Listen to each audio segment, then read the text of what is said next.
Welcome back to Ask an Angel with Jonathan Hung. I have the pleasure of having the Elavi team with me, Michelle and Nikki. Thank you both for agreeing to do this. Yeah, thanks for.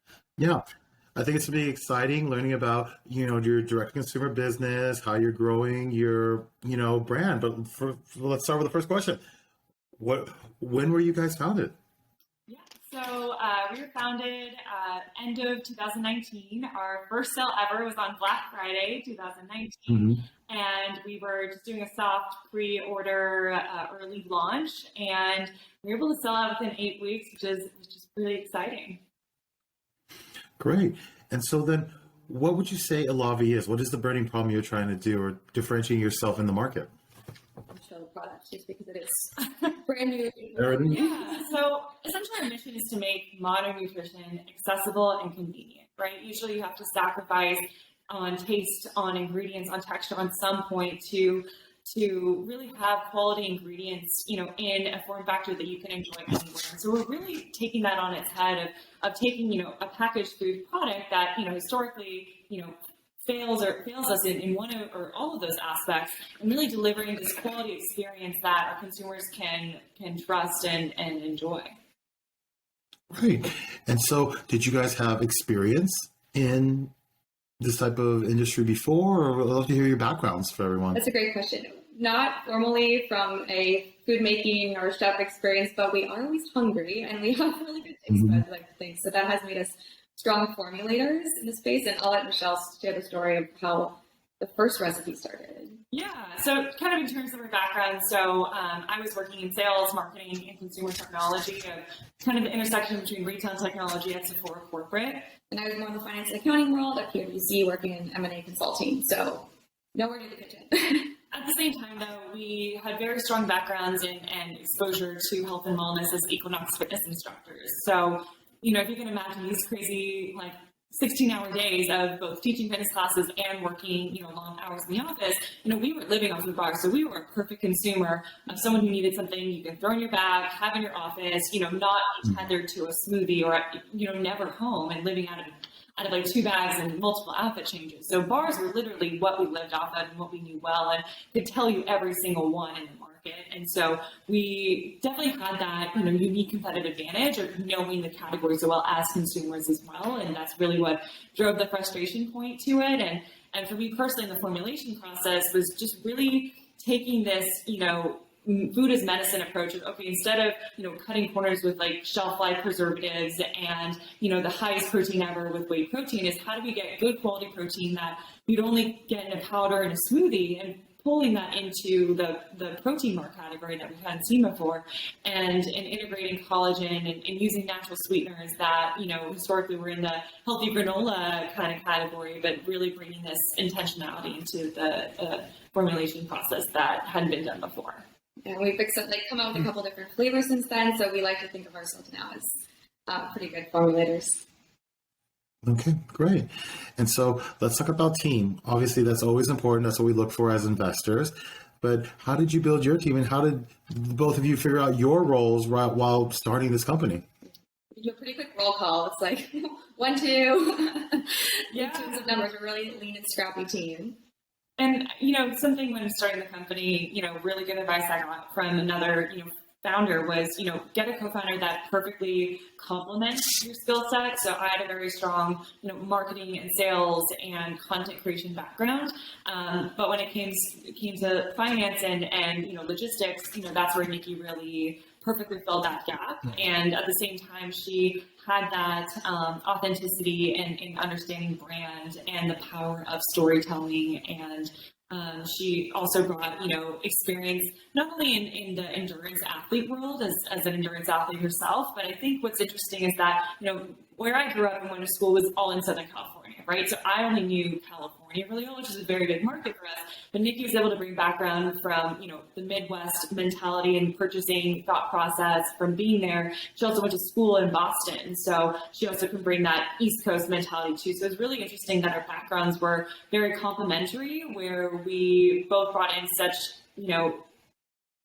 perfectly aligned skill sets that could integrate seamlessly. And then, how we think about team and as we're building it, as we grow, is really do you have that curiosity and that hunger to learn as you go, because we've just been building the ship as we sail it, and that startup mentality, we're very intentionally communicating that to anyone we bring on board. Look, it's going to be long hours, it's going to be nights and evenings and weekends, there's no work-life balance, but it's going to be a lot of fun and you're going to learn a lot. So if that's something that you want to be a part of, jump on in and get your hands dirty, and that's really fun to kind of bring people on board for that. Got it. Great. And so what would you say your competitors are doing wrong, or what's missing from, what's out there for the bars that you're creating? When we get this a lot, you're in a very crowded category. It's like, yeah, there's a whole wall of bars in most grocery stores. Yet, very few stand out as being able to nail taste, texture, and a better for you functionality. I think we both had our favorites before starting Elavi of like, oh, this is what I'll take when I'm really craving something sweet, or this is something when I need high protein. Like, there's kind of a bars for different reasons, but we felt there was a white space of a better for you bar that could hit all of those different benefits and taste profiles and texture, which is so critical when you have an on the go convenient snack like this. Yeah, just to add on to that, collagen bars specifically, there's like maybe 2 or 3 other ones, and we've chatted with their co-manufacturers, we've chatted with their team, and all of them have tried our products and like, wow, yours is so much better. Like, how did you do it? Because collagen, for anyone who isn't familiar with it, it's a protein powder, right? It's the most abundant protein in our bodies, but it also comes from animals, right? And so working with collagen powder is very difficult. Any food scientist can tell you, working with a protein powder that is, so porous, it doesn't hold on to oils, which happens when you use a nut butter base, such as ours. And so, you want to make sure that you're balancing out the fat to protein to carb ratio in a way that involves a lot of food science. I don't think a lot of people realize that. They think, oh, we just threw it together in the kitchen. It started like that, but there's a lot of thought and science in art that goes into it, because it's not just, is it shelf stable, but does it also taste good? Does it also not stick to your teeth like an RX bar? Does it also not crumble like a bulletproof collagen protein bar? So it's just this, we had a huge list of every single pain point that we had, and we went out and asked everyone what their pain points were, and we took a very research-driven approach to understanding all the pain points and stopping at nothing to solve them. And it took us a long time to get here, and we launched softly in a couple small batches, see how they did in shipping, in transit, on shelf, made mistakes, went back to the drawing board. I wish it could be an overnight thing that happened for us, but it's very iterative. And I think that obsession and attention to detail is what makes us stand out differently than our competitors. They just launch and think a brand is enough, but it's really the formula, the product that will sell itself in the long run and bring back the people for repeat purchases again and again. And that's what we really prioritize, is that repeat. Oh, great. So let's switch gears and talk about fundraising. Oh, everyone's favorite, right? It's always a concern. Love to hear how you found your investors and what you're planning going forward. Yeah, we found you, our lead investor, and it's the best story ever. So we were on Clubhouse, at a time when. What's that? I'm just joking. Right? I know, it's so funny how things change so quickly. So Clubhouse is a networking social audio app, which was booming in 2020.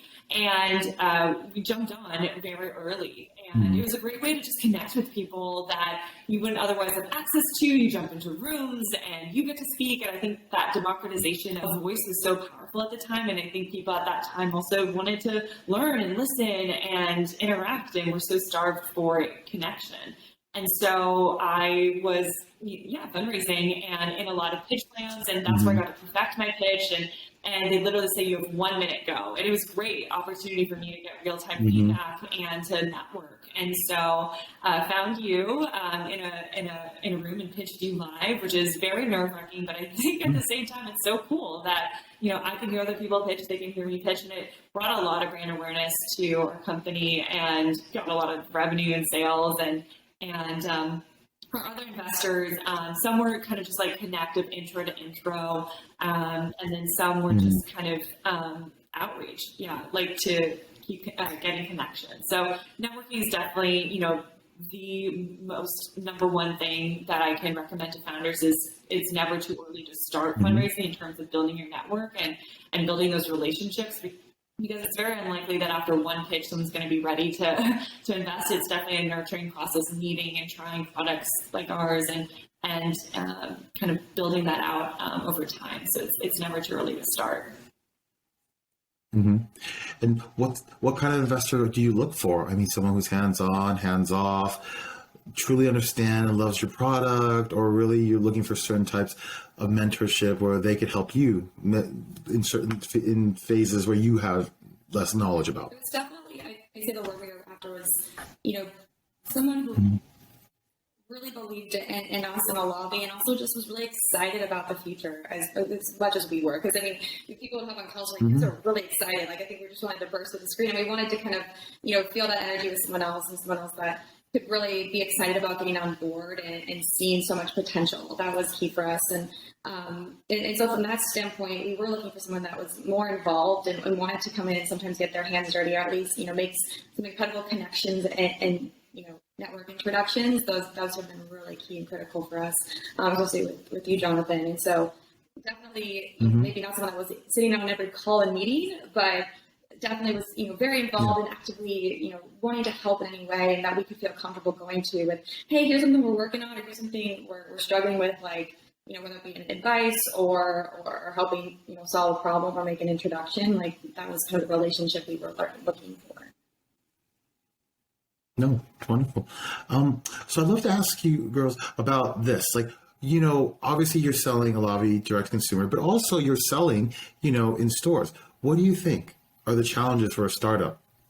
We're deciding which strategy to start first, because you only have so many dollars to work with. I mean, it was kind of forced upon us, but I would say even if it wasn't, starting online is the best way to start, because you own that relationship with your customers. If anything happens, like supply chain issues, something happens with your product, or, whatever unforeseen circumstance, you own that communication line. And that is so powerful, because some of our best interactions have happened out of mistakes or, miscommunications, and the response that they saw, that we immediately jumped on the phone with them or responded to them in late hours, that builds a very loyal customer. And so aside from business standpoint of we have stronger margins direct to consumer, and we own that data to remarket them, that's a very, tangible benefit, just to kind of build a brand alongside them, to share the story, to build community.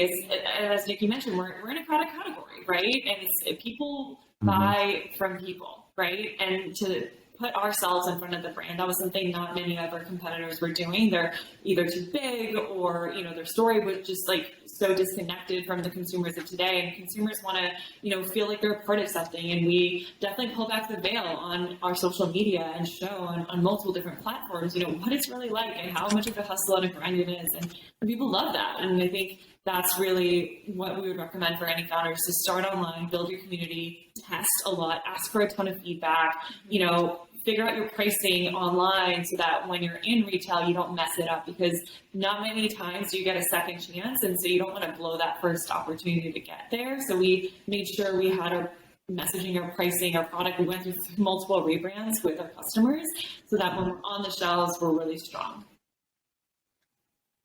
Yeah, wonderful. And I'm curious to get your opinion or your insight into how to market Elavi. What are the best ways? Obviously, with everything that happened with Apple and Facebook earlier in this year, it changed a lot of my direct consumer companies and how their game plan and how they work for it. So I'd love to hear what strategies you two have both implemented for Elavi going forward, or have tried in the past, or, what you think is the best way to get your product into customers' hands.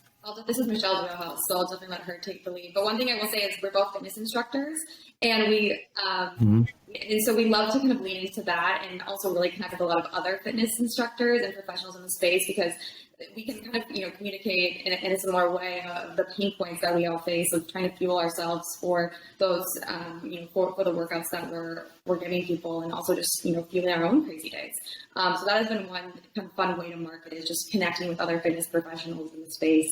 And we moved to LA even for it. It's been really fun to kind of go even deeper into that. Has been one fun way to market. Yeah, I mean, just adding on to that, I think she's spot on, is identifying who your target consumer is, or different consumer persona sets, is really helpful starting place for marketing, because you don't want to be marketing to somewhere where the person who's going to be actually buying is not going to be there, right? And so we have kind of like set out different personas of where our customers hang out, where they'd be either discovering or purchasing. So maybe you discover on TikTok, but then you purchase on Instagram, or maybe you discover at a fitness studio or a gym, but then you buy on Amazon, right? So I think it's really important to start there. Like, okay, where do they hang out? Where can we be surprised? Where do we see current sales come in, and how do we replicate that, right? And so, as earlier, being a D2C first brand, we have that data to be like, okay, we're getting a lot of orders from this area. Should we maybe look and call to see if there's any fitness studios nearby, or is there, a store, like a local, mom and pop natural retail store that we can maybe get in there? So that's really how I kind of view it. Yeah, exactly. With the iOS updates, it's definitely changed the landscape a lot, where maybe brands 5-10 years ago could just dump a ton of money, press go, and you get a lot of sales, and that's great. Obviously, there's still room to do that, but the way we view it is very much like investing, diversify your portfolio, and we test a lot, and the power of referrals is really where we see the most bang for our buck in terms of whether it's a give 5, get 5, an ambassador program, bringing on fitness instructors as evangelists, because people really do naturally gravitate towards what people that they look up to are consuming, and just being at the right retailers, like an Amazon and Equinox Cafe and Erewhon for discovery and for trial. But yeah, we definitely have invested into, expanding our email marketing list or text message marketing list, and providing content with value so that consumers stay with us and that they feel more invested in the brand and in us than just the product. They're buying from people. And so that's really what has been driving people to talk about us, because we can't just sell, it's getting other people to sell for you. That is how we think. And I'd love to hear both of your opinions on, what would you tell a young founder trying to get their vision to life? What advice would you give them? My advice, I'm grateful Michelle, saw something in me, and I'm daily inspired by her. But so using that as an example, just filling your life with people that really expand you and inspire you to think bigger. If ever I'm catching myself saying, a goal we have, and Michelle's always like, let's go think bigger. I think that is so important for founders, because sometimes we tend to put ceilings over ourselves and think small. And in this business, you have to just sky is really the limit, and you just have to put this product everywhere you possibly can and not hold back. And maybe that's not personally something I naturally do, but having someone like Michelle next to me that is constantly reaching and stretching, that is huge, and it's been such a game changer for our business. That's great. Well, piggybacking off of that, the power of, finding a founder or co-founder that compliments you, pushes you, and expands you. That's 100% what I recommend to founders. Adding on to that, something that, we've learned and are constantly pushing ourselves to do is to prioritize our time the same way we prioritize, our dollar spend. And just being very ruthless of where our time is being spent, right? I think it's very easy, especially in the early stages, to want to do everything and try everything and be everywhere. And that's all great, but it's if you only have certain capacity, and so it's thinking of your time, the hours in your day is okay, my time is worth $200 an hour. Is what I'm doing, is this a $5 an hour work job? Can I outsource this? Can I bring on someone else? Is this draining me so I can't focus on more strategic stuff? So that framework has been really helpful to just be okay, we're spending too much time on this, let's just get it done. Let's just send this out. Let's just do this. Done is better than perfect. And I think that mindset of efficiency and ruthlessness on your time is so important, because you can always get more money, but you can't get back time. Mm-hmm. And so that's been really something that I'm constantly pushing us and myself personally to prioritize and share that with others. And we need that time to think creatively and strategically, because we kind of otherwise can get in this kind of operational go mode. And then you're not going to see kind of what the bigger goals might be. Mm-hmm. And so by really prioritizing that time, you give yourself space in the day to think about what business is capable of, and then start reaching for that. Because otherwise you can just get in the bog of fulfilling orders and customer support. And yes, that's very important, and that's going to keep the ship afloat. But what's going to really push it forward in the win in the sales is going to be having those opportunities to be inspired and to think creatively. Yeah. And I think, every founder or an entrepreneur I've met with or talked with, they all have so much learning experiences, but what would you have done differently, looking back in the short time that you've started your company? I mean, I think kind of like what I said earlier about like spending time, I think we would just personally, like, I think I would just kind of get bogged down on certain things or waste my time on, smaller retail stores that maybe didn't move the needle as much for us. I would have, been more ruthless in kind of pursuing bigger orders or starting with like influencer seeding earlier just to kind of get into more hands and kind of be like take bigger risks, I think. Obviously when you're bootstrapping, you feel constrained a little bit. So I do want to have grace with us, but I think if I was starting differently, I think I would have been a little bit more aggressive in doing influencer outreach and just setting product and getting it to as many hands as possible. It's easy to look back and connect the dots. And another point I'd add is just we really, I think for a while we kind of thought we knew who our target was because of, we just think of it as ourselves almost, like targeting to ourselves is easy. But I think there was also a lot of data that we were missing in terms of who else was consuming the product and what other groups and demographics we could really be marketing to. And so, I'd say from as early on as you can, just really be looking at the data points. And even though some things might seem like outliers, they could become trends that just to keep a pulse on. Because even if it's not your maybe primary demographic, they could be a really strong channel or loyal supporters. Like new moms, for example, for us, or different categories like that we maybe weren't thinking about. But it's exciting to start. Great. Now, I always like to ask this question, like, are there any books or publications or podcasts, not including mine, that you would tell people to follow, or you think it's great advice, that you look to for inspiration or figure out ideas of running your company? Yeah, well, obviously, podcast queen over here. Obviously, watch and listen to Jonathan's podcast. I would say, okay, so in terms of podcasts, I really love mindset podcasts that just in the morning when you're getting ready or when you're driving to run an errand or late at night when you're kind of doing something mindless and you can think to something in the background. It's so important to fill your head with things that will help shift you out because entrepreneurship is a roller coaster. It's an up and down of emotions. And so I think it's really important to ground yourself after like a, unsuccessful call or defeating moment to reshift that back. So I love listening to Lewis Howes. I love listening to Dan Bilyeu. So they're kind of like former entrepreneurs, or they like kind of build out. So Dan Bilyeu created Quest Bar, for instance, and then he went on to create a media network. So kind of just talking about like entrepreneurship, or Tony Robbins is a great podcast. Anything about running a business or entrepreneurship is it's always great because they have so much to share about that. I also love Tim Ferriss. He has great content that he puts out. And those are podcast specific. In terms of other form of content, I love being a part of like Slack channels.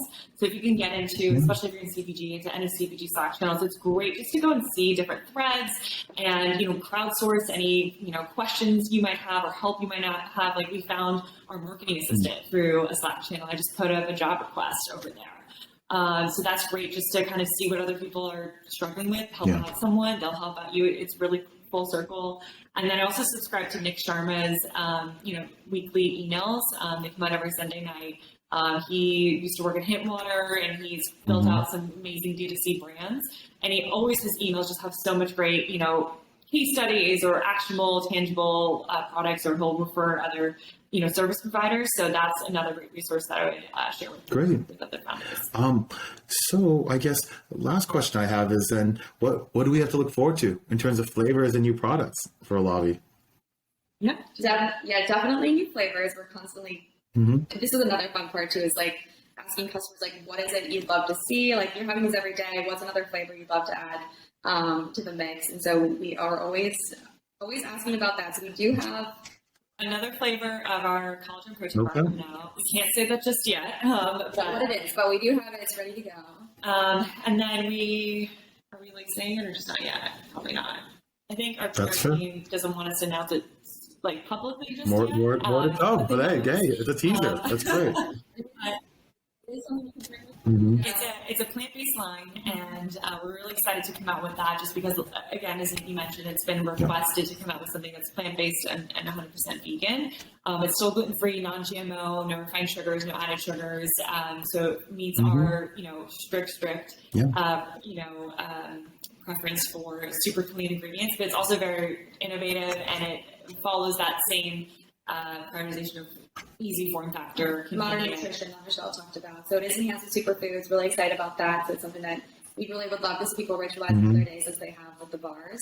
But exciting to offer some diversity in terms of taste and texture. Yeah, and aside from product expansion, expanding distribution, getting into larger retailers, and expanding our presence online, and really investing in content and community to continue reaching more and more consumers and helping them feel healthy and stronger in their bodies. Are there any questions for me?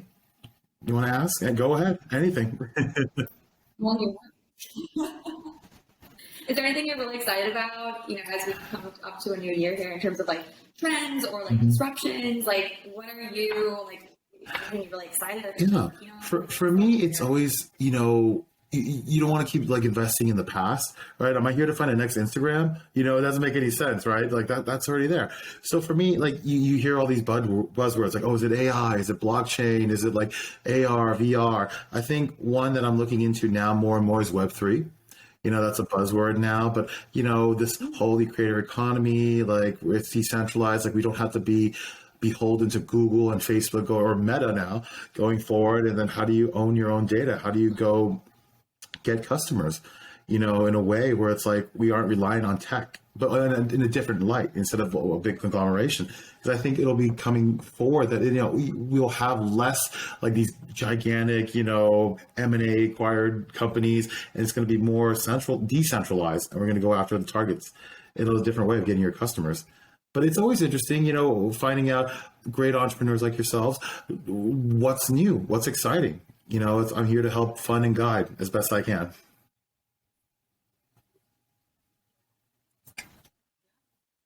I'm trying to think. Is there anything that has surprised you this past year? The biggest surprise for me is that how the funding hasn't stopped. I think this is a great time to be an entrepreneur. It's unfortunate, you hear about the Great Resignation, you hear about, people are being, let go, or there is still issues with the workplace and workforce, but there's just so much funding out there. This is the best time to create something amazing. I mean, whether or not what happened in 2020 continues and how we're going to get out of that, it's happening. And you see that a lot of people are coming up with still great ideas. And honestly, in terms of tragedy and disasters, like amazing companies will be built. Like, it's not like we have to wait till next year. Like, this is the time right now. And I'm glad that both of you are doing it as we speak. Yeah. Yeah. The power of social media, like that is what has allowed us to, get creative and on barely next to nothing money. I think that's right. Yeah, that's the power of that, of like a viral video. Yeah. On TikTok these days. Right. Without a single dollar. It's really is. Yeah, the opportunities are endless. So it's really exciting of kind of like, how do you want to, engage with people, and how do you want to test and play and build this platform. I think that's, the sky's the limit, which is, I think, equal parts paralyzing but exciting too. But yeah, I think it's, I'm really excited to see personally, I guess, this shift from content being so curated and perfect and like Instagram, like exactly. And now kind of the shift of like, okay, what's really going on? And like, what do you really look like? Yes, there's like still the face filters and all that still happening and still very much, there. But the content that does well on TikTok, for instance, is like when it's like very low camera quality and no effort versus a production. So it's exciting for young brands and new entrepreneurs that you don't have to invest in these expensive agencies, these like very, inaccessible production facilities. Like 99% of our content is shot from an iPhone, and we film in our house, and we, are, our own like models sometimes in our content, and people like that because it's like, okay, well, if the founders are consuming it, then, it's legitimate. So that's really cool opportunity. Wonderful. I agree. Yeah, please. I have one last question for you. What's your favorite? Oh, mine? Flavor? Oh, the blue one, obviously. Yeah, I like peanut butter and this, but I actually do like the blueberry one the best. Yeah, that's my favorite one. Interesting, isn't that fun? Okay. Yeah. Yeah. All right. Well, thank you both so very much. And when can all the listeners come and find you? Where should they be able to contact you? Yeah, we're kind of everywhere. So, so to connect with us online, our social handles, it's at Hey Hey Elavi Elavi on both our Instagram and TikTok. To purchase directly, you can go to elavi.co, not com.co. And we're also on Amazon. If you're in LA area, we're at all Erewhon locations. We're at Equinox cafes and Earth bars in SoCal and Northern California now. And yeah, just say hello. We love connecting with other founders, customers. We love to connect with everyone. Wonderful. So, yeah, Right. Thank you, Nikki. Thank you, Michelle, for the time.